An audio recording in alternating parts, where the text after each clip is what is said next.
onde passará a eternidade? É a pergunta de hoje. Tá? Aí o texto é de Lucas capítulo 16, do verso 19 em diante. Aqui é a história tão conhecida do rico e do Lázaro, né? Do rico e do mendigo, que é o Lázaro. Né? Bom, vamos lá contar a história. É uma história, né? É uma parábola, muitos dizem que é uma parábola, e parece ser mesmo. Independentemente disso, Jesus está ensinando algumas verdades aqui, né? Então vamos lá. Ora, havia certo homem rico que se vestia de púrpura e de linho finíssimo, né? Roupas caras, né? E que todos os dias se regalava esplendidamente. Quer dizer, todos os dias o rico, né, festejava e tal. É rico, né, tem dinheiro, roupas bonitas e tal.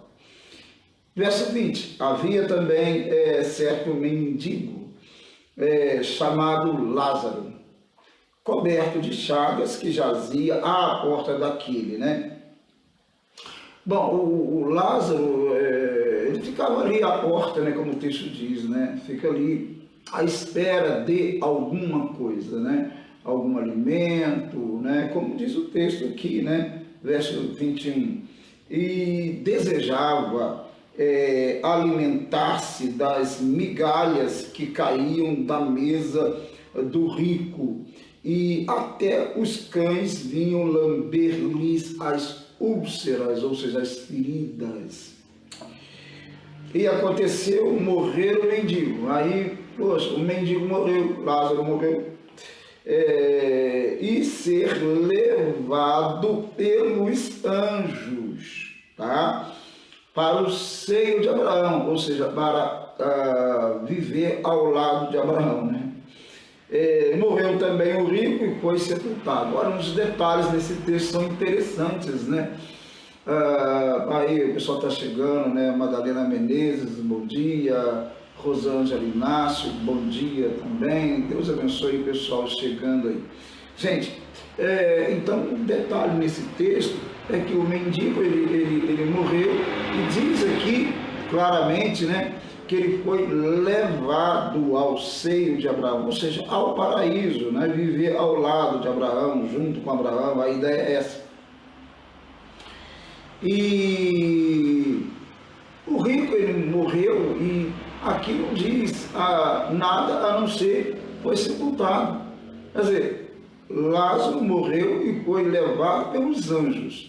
O rico morreu e simplesmente foi sepultado, né? Nada mais do que isso, né? Há uma clara distinção entre um e outro, né? Se realmente,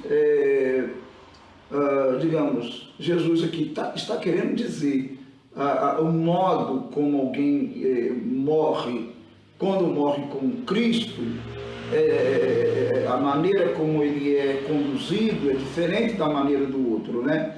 O processo, né? Indo para a eternidade, digamos assim, né? O rico morre e é sepultado, né?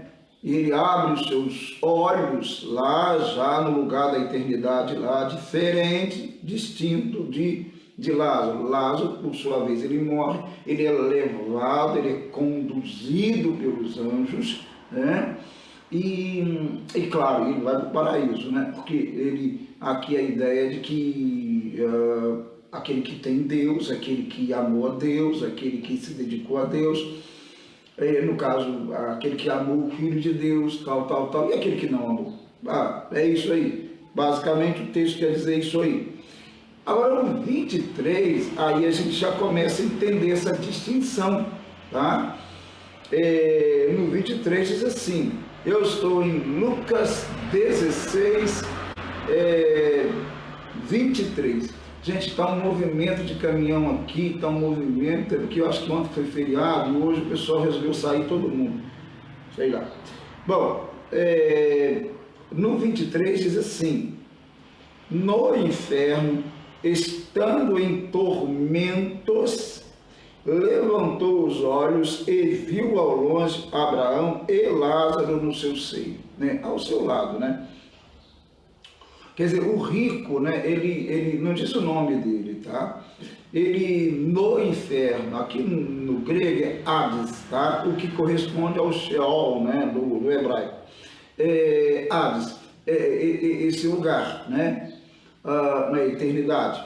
Então, no inferno, então, estando em tormentos, ele levantou os olhos, ele viu ao longe, ele não é perto, né? Ao longe, ele viu Abraão e Lázaro. E aí o rico continua, né? Então, clamando, diz, quer dizer, o rico clamou, né? Disse: Pai Abraão, tem misericórdia de mim e manda a Lázaro que molhe em água a ponta do dedo e me refresque a língua, porque estou atormentado nesta chama. Quer dizer, o rico aqui, ele fala com Abraão, né? Porque ele vê Abraão lá junto de Lázaro. Abraão aqui, obviamente, é uma figura religiosa judaica inquestionável, né? É o fundador da nação israelita, né? E ele é a ideia religiosa aqui do Abraão, né? Do pai Abraão, né? E os religiosos judeus tinham muito isso, né? Então parece que é usado como essa ideia, como essa figura aqui, tá? Do pai, né, Abraão, né? E ele pede, então, aqui o texto é claro, né? Ele manda Lázaro, né? Lázaro, o rico está pedindo para que Abraão mandasse Lázaro, que molhe em água a ponta do dedo. Quer dizer, isso mostra a visão que o rico está tendo. Ele está em tormento, ele está em chamas, né? E a visão que ele tem é a visão de alguém que está realmente num lugar maravilhoso, né? Onde tem abundância de água, né? E etc, etc. Essa é a ideia que o texto mostra, que Jesus mostra aqui, nessa história. Então ele pede para que, o rico pede para que Abraão faça isso, né? Fala com Lázaro, vai lá, tal. Mas vamos ver a resposta aqui, porque eu estou atormentado, né, nesta chama, né? Então, quer dizer, a situação do rico era terrível e eterna, né? Porque a gente sabe que morrer sem Cristo é eternamente castigado, está perdido, né, distante de Deus, né? É isso que a Bíblia fala, né?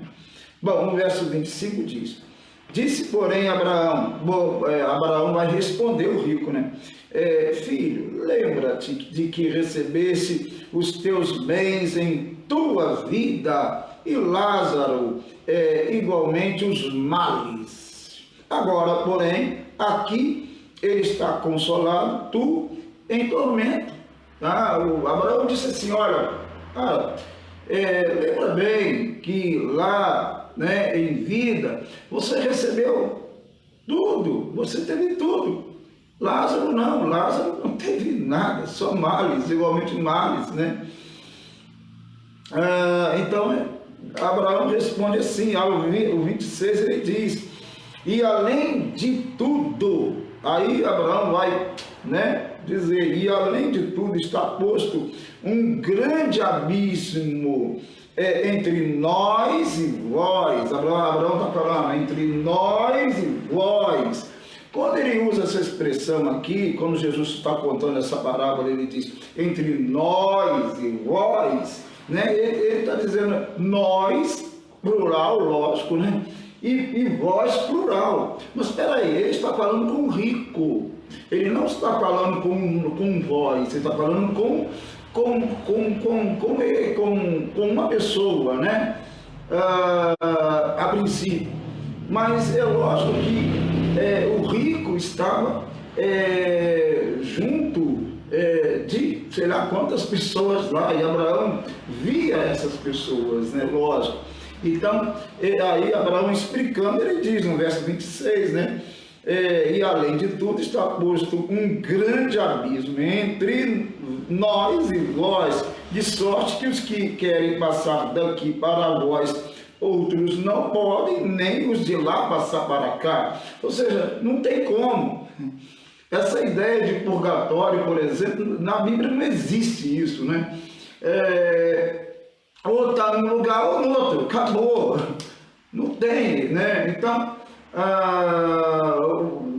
há um grande abismo, há uma separação. Então, aqueles que estão lá não podem passar para cá, né? E os que estão aqui, Abraão está falando, não pode passar para lá, não tem como, há um grande abismo, há uma separação clara, né? A gente vai entender isso depois, claro, outras explicações do próprio Cristo e também do apóstolo Paulo e também do apóstolo João em Apocalipse. A gente entende claramente que existe uma distinção, né? Um destino, né?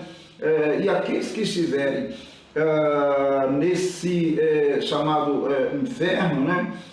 Lugar dos mortos e tal, serão conduzidos aqueles que estiverem no seio de Abraão, né, como Lázaro, serão conduzidos para, lógico, né, para uma vida plena com Deus, feliz com Deus, e os outros serão lançados no lago de fogo. A Bíblia diz isso, né, muito claramente sobre isso daí. Bom, o verso 27 diz: então replicou, o rico replicou a Abraão: Pai, eu te imploro que mande a minha casa materna. Aí agora o rico está apelando para que mande a casa materna dele, né?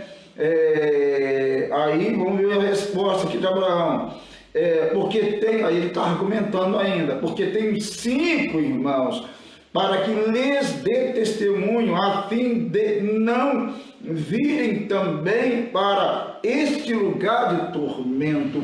O rico está apelando a Abraão, claro que isso aqui é uma parábola, a ideia é essa, e do apelo, né, da tristeza, da angústia das pessoas que partirem desse mundo sem Cristo, né, sem a salvação.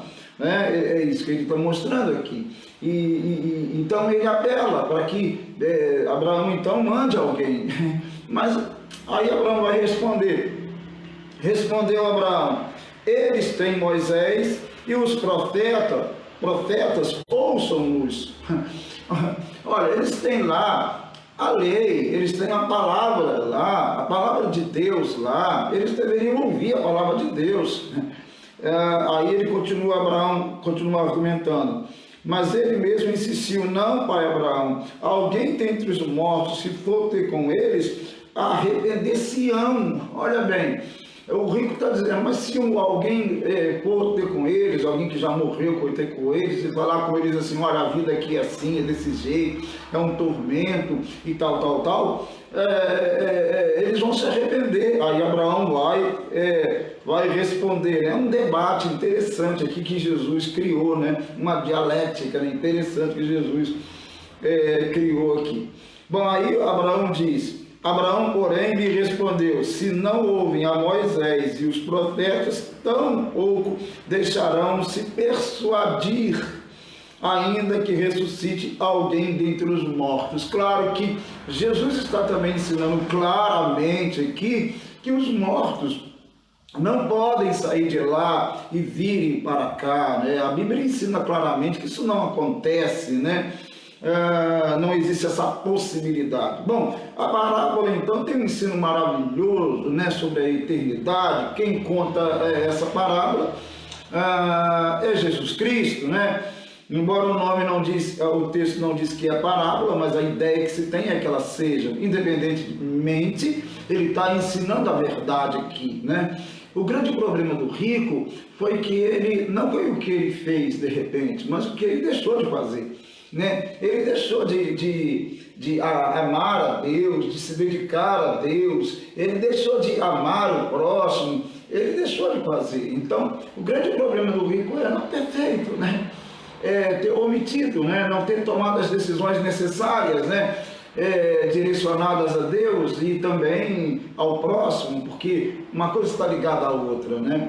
é isso daí. Então, o Lázaro não, o Lázaro, ele, na sua pobreza, na sua miséria, né? É um símbolo daquele que é humilde, é um símbolo daquele que não é avarento, é um símbolo daquele que realmente se dedica a Deus, tá? Que na verdade ele não é rico em si, ele não se gaba de nada dessas coisas, né? Ele simplesmente é um servo de Deus, é uma pessoa que pensa em Deus. Então, nesse sentido, ele é humilde. Nesse sentido, ainda que ele seja rico financeiramente, ele é pobre, porque ele sabe que tudo pertence a Deus. Tudo aquilo que temos, essa sala aqui, que é uma sala de aula, pertence a Deus, né? O carrinho pertence a Deus, sei lá, tudo pertence a Deus, né? O próprio conhecimento pertence a Deus, né? Tudo pertence ao Senhor. E quando, mesmo que alguém tenha bens, né? Que tem gente que tem, eu não tenho, mas tem gente que tem bens mesmo, são ricos mesmo. Quando ele realmente tem o seu coração para com o Senhor, quando ele ama o Senhor, e amando o Senhor, lógico, ele ama também o próximo. Então essa pessoa que amou a Deus, entregou o seu coração a Jesus Cristo, é claro que ela tem uma eternidade feliz, mas aquela pessoa que, ainda que ela pode ser pobre, falando financeiramente, lógico, né? Ela pode ser pobre ou ela pode ser rica, mas se ela for rica no sentido de que se achar, né, de deixar de amar a Deus, de deixar de amar o próximo, né, de não amar Jesus Cristo, não entregar a vida a Jesus Cristo, né, se achar autossuficiente, né, e dizer eu não preciso de Deus, eu não preciso de Jesus. Então essa pessoa, claro, lógico, como rico, irá para o tormento eterno. E a pergunta então do devocional é: onde você passará a eternidade, meu amado? Mas aí alguém fala assim, mas não dá para saber. Olha, dá sim porque Jesus disse que dá. Ora, a não ser que alguém queira chamar Jesus de mentiroso, ele disse que dá, por que alguém vai falar que não dá? Né? Dá sim, ele disse, todo aquele que crê em mim, ainda que morra, viverá. Está lá em João, lá 11, capítulo 11. Todo aquele que crê em mim, ainda que morra, viverá. Eu sou o caminho, a verdade e a vida. Ninguém vem ao Pai senão por mim. Ora, ninguém vem ao Pai. Se eu vou ao Pai, eu vou o quê? Eu sou o caminho, a verdade e a vida. Ninguém vem ao Pai senão por mim. Ora, ele está dizendo o quê? Que eu indo a Ele, crendo nele, eu estou caminhando para onde? Para o inferno? Eu estou caminhando para a vida eterna. Não é isso lá que aquele texto diz, lá aquele bonito texto diz em João 3,16? Porque Deus amou o mundo de tal maneira que deu seu Filho unigênito, para que todo aquele que nele crê não pereça, mas tenha a vida eterna. Não é isso que diz João 3,16? Ora, claro que tem sim como alguém dizer, eu estou indo para o céu, eu sou salvo pela graça de Deus, sem merecer nada, Ele me salvou e eu estou caminhando para a eternidade sim, mas uma eternidade feliz, uma eternidade com Jesus Cristo, assim como Jesus disse ao ladrão na cruz, né? Hoje estarás comigo no paraíso. Eu também recebi essa expressão de Jesus. Todo aquele que crê em Jesus verdadeiramente, segue a Jesus Cristo, é discípulo de Jesus, está caminhando para o céu. Sim, claro. Onde você passará a eternidade? É essa a pergunta. Vamos lá. Agora vamos ler o devocional aqui. Basicamente eu só vou ler, tá? Porque ele mesmo se explica. E é um pouquinho longo o texto, ele mesmo se explica, não é muito longo não, é um pouquinho só, mas é dentro para entender, né, didaticamente. Então a pergunta é, onde passará a eternidade? Devocional 177. Gente, quem quiser compartilhar, compartilhe essa mensagem. Se você acha que pode abençoar outras pessoas com essa mensagem, então compartilhe, tá? Vamos lá. Onde passará a eternidade? Está escrito. És o pó e ao pó tornarás. Gênesis 1:3-19. lógico, o corpo tem que voltar para a terra. No entanto, se juntarmos o texto acima, como Eclesiastes, capítulo 12, verso 7, diz assim: e o pó volte à terra como era, e o espírito volte a Deus que o deu. Tá? O corpo criado por Deus, do pó da terra, voltará para a terra. E o espírito, fôlego de vida, que veio da parte de Deus, voltará para Deus, tá? É isso daí, tá? O texto é claro, né? É só depois pegar os textos aí e conferir. O texto exposto não faz distinção entre o espírito do justo e do ímpio. Ele diz, espírito, ou seja, quer seja do justo ou do ímpio. Quando a morte chegar, ou quando a morte chega ao corpo, é porque o espírito voltou automaticamente para o seu provedor, que é Deus. Gênesis 2:7, tá? Então, entenderam? Aqui diz que o corpo vai voltar ao pó, o espírito volta a Deus, todos voltam a Deus, independente se é justo ou ímpio, tá? Se for justo, claro, entrará no céu. Justo é aquele que é justificado por Jesus Cristo, que crê em Jesus Cristo, tá? Não é aquele que segue religião, não. É aquele que crê verdadeiramente, é discípulo de Jesus e vive de acordo com Jesus Cristo, de acordo com o Evangelho. Esse é o justo, tá? É justificado. Tá? Então ele entrará no céu, tá? E na eternidade, aquele que não tem Jesus, que não creu em Jesus, que é autossuficiente, que não precisa de Deus, não precisa de Jesus, como o rico não precisava, esse vai para o inferno, né? Para o sofrimento eterno, tá? Porque rejeitou Jesus. Bom, perceba que os textos combinam perfeitamente com a parábola que Jesus contou sobre o rico e o mendigo, aquela que eu li aqui, Lucas 16, 19, 31. O espírito de cada personagem envolvido, ou seja, o rico e Lázaro, no referido texto, adentrou no que chamamos de eternidade, sendo que um para o sofrimento, lugar reservado para os ímpios, verso 23, e o outro para a consolação, lugar reservado para os salvos. É isso daí. Bom, o dicionário define parábola, só para falar sobre parábola, tá? Comparação desenvolvida em pequeno conto no qual se encerra uma verdade, um ensinamento, em geral uma história curta com elementos ligados a eventos e fatos da vida cotidiana. Ela ilustra uma verdade moral ou espiritual. Claro, se é uma parábola contada por Jesus, ela tem o objetivo de ilustrar, ensinar uma verdade espiritual. Tem gente que fala assim, mas a história do rico e o Lázaro, na verdade, é uma parábola e tal, como que desmerecendo o ensino de Cristo sobre isso. Gente, uma parábola tem o objetivo de ensinar a verdade, é justamente por isso que ela existe. Quando Jesus contou muitas parábolas, ele estava o quê? Ilustrando, ele estava de alguma forma ensinando a verdade, didaticamente, pedagogicamente, né?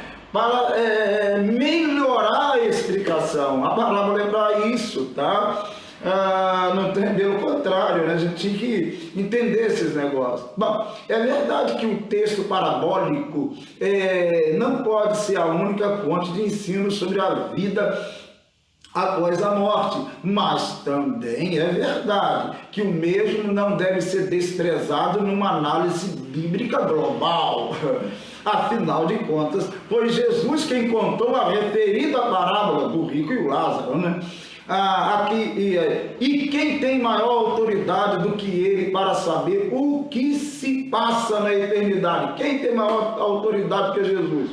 Se ele contou a parábola, é porque ele sabe, ele é Deus, né? Então ele sabe muito bem o que está contando, o que ele está ensinando ali, e ele ensina claramente dois lugares distintos, não são três, não tem purgatório, não, né? São dois lugares distintos, o paraíso e o inferno, né? O lugar de alegria e paz, de descanso e o lugar de sofrimento. Bom, é isso daí, certinho? Para terminar, ou seja, ela é instrumento pedagógico, a parábola, né? Usada habitualmente pelo mestre para comunicar a verdade numa linguagem simbólica figurada.